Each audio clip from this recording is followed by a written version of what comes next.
Welcome back to this special edition of Hannity. Yesterday, Sean spoke with Israeli Prime Minister Benjamin Netanyahu. Just one day after an international criminal court prosecutor requested a warrant for Bibi's arrest over alleged war crimes. Take a look. All right, joining us now is Israeli Prime Minister Benjamin Netanyahu. Mr. Prime Minister, always great to have you. Well, I wish under better circumstances. So I'm watching this illegitimate, court, the ICC, and this indictment of you, and I'm thinking, okay, I'm sort of comparing it to 9/11 in our country. And we lost 2,977 Americans. Now, based on the population size of Israel, and I've been there many times, it would be the equivalent of what happened October 7th to losing 40,000 Americans in a single day.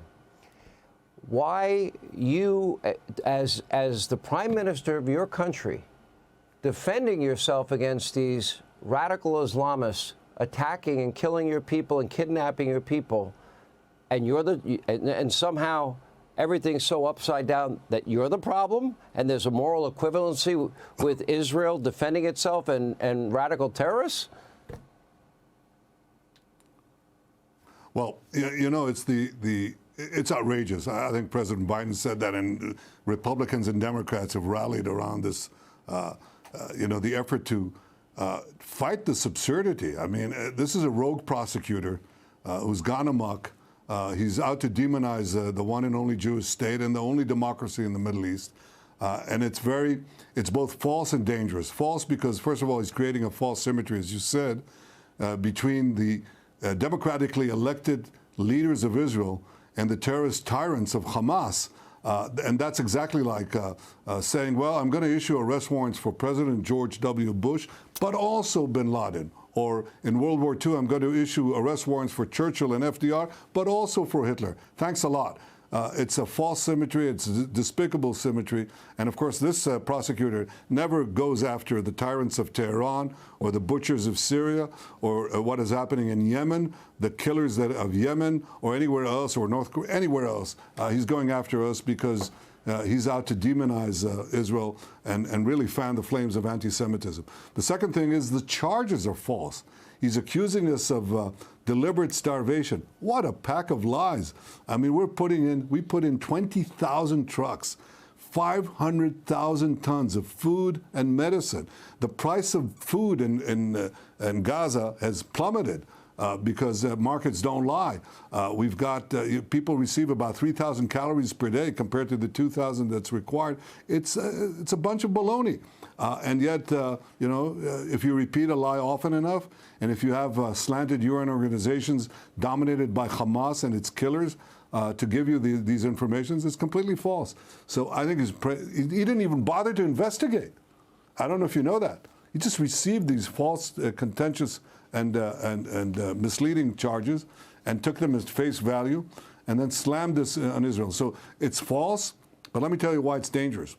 Because, Sean, Israel is first, but America is next, and all democracies are next. Because if this is allowed to, if Israel is bullied into not stopping these terrorists and getting rid of these terrorists, then all democracies will be imperiled. And it's also dangerous because he's pouring gasoline on the fires of anti-Semitism that are raging on U.S. campuses and around the world because people think this is a serious organization, the ICC. It'll take time for them to know what a farce it is. And so he's really stoking the fires of Jew hatred around the world, and it never stops with Jew hatred. It inflames entire societies. You see that on the campuses of the United States.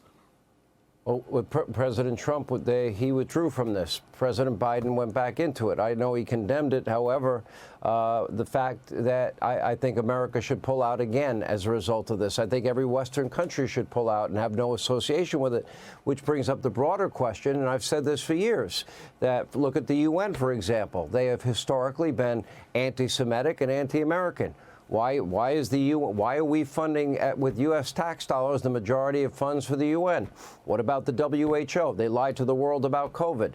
Why the WEF? Why the Paris Climate Accords that grant the status of developing nations to China and India? How do any of these globalist organizations make any sense? This one is probably the worst of all of them. Well, it's certainly going down that route. You know, people used to take the General Assembly of the UN seriously. Well, it passed more resolutions against Israel than I think all the other countries combined. The so-called Human Rights Council of the UN also taken seriously, and then people saw that it passed more resolutions on Israel than all the rest of the world combined, including North Korea, Iran, Yemen, Syria, you name it. So obviously they lost all their legitimacy.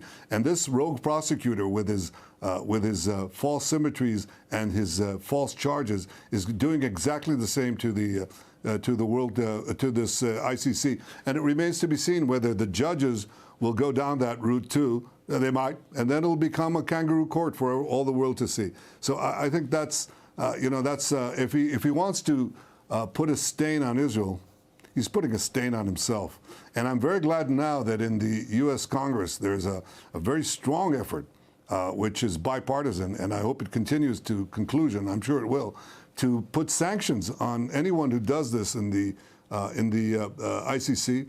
I think it's the least that should be done, and I expect it to have a lasting effect. I think it's important. I'm very glad to see a lot of countries, a lot of serious leaders have stood up and said, this is absurd. We can't accept this.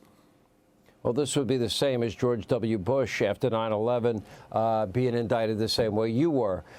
Listen, the only people Israel is guilty of willfully killing are terrorists, the people that started the war. So let's be very clear. Let me ask you another question and move on to a different topic.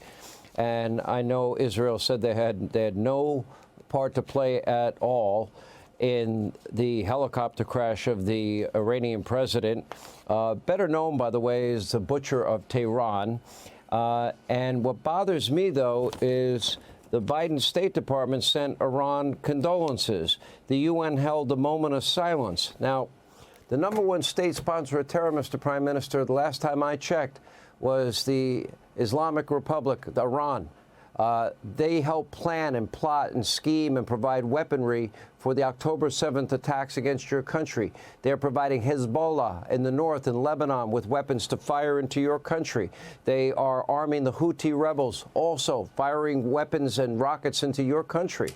And why would anybody offer condolences to the death of one of the worst terrorists in world history? Can you explain that? Because I'm not that happy that my country did that. Well, you'll have to ask the administration that question, but I'll tell you who I offer condolences to.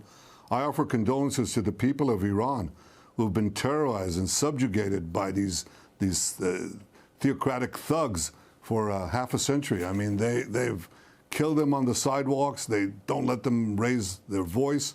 They promote terrorism around the world, but they also do horrible things to their own people. So I offer my condolences to the Iranian people, and I hope they get rid of this tyranny as soon as they can. I think that that's been my position all along, and I think that's the right position. Hey, Sean Hannity here. Hey, click here to subscribe to Fox News YouTube page and catch our hottest interviews and most compelling analysis. You will not get it anywhere else.